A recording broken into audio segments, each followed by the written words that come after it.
Всем здравствуйте! У нас сегодня Витара 3 Suzuki. Замена сайлентблока переднего рычага.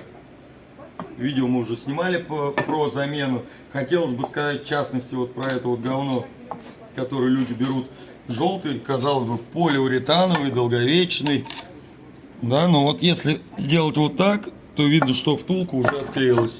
А если сделать еще и вот так, сейчас мы вот так, то все становится очевидно. Продаются они как особо крепкие, типа под надписью, а делаются как говно, получается.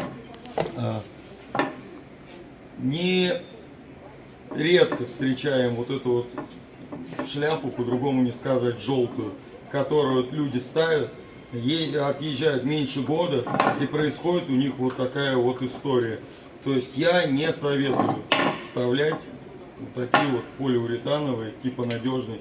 Да, втулки стабилизатора полиуретановые ходят, а сайлентблоки, ну, они не рвутся, да, они не рвутся, они просто отклеиваются. И еще момент на этой машине, человек пожаловался на скрипы при повороте руля. Стойка стабилизатора, новая стойка стоит, казалось бы. Но если мы ее, я не знаю, на видео слышно?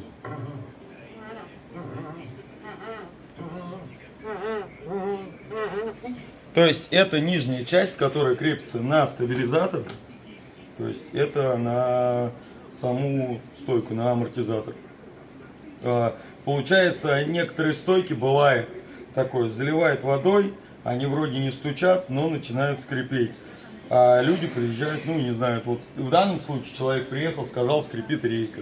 Может быть, опорные подшипники, мы подумали. Проверили, достаточно легко. Один человек крутит рулем, другой просто прислонить руку к стойке стабилизатора, косточки так называемой, и все становится понятно. Можно взять заменители. Есть ситиеровские. Ситиеровские ставим хорошие. Также есть аналоги хондовские. Хондовские еще получше, но они чуть-чуть пошире. Получается, что надо торцануть чуть-чуть, буквально на 2 миллиметра, так сказать, втулку. А так все проходит. Всем спасибо.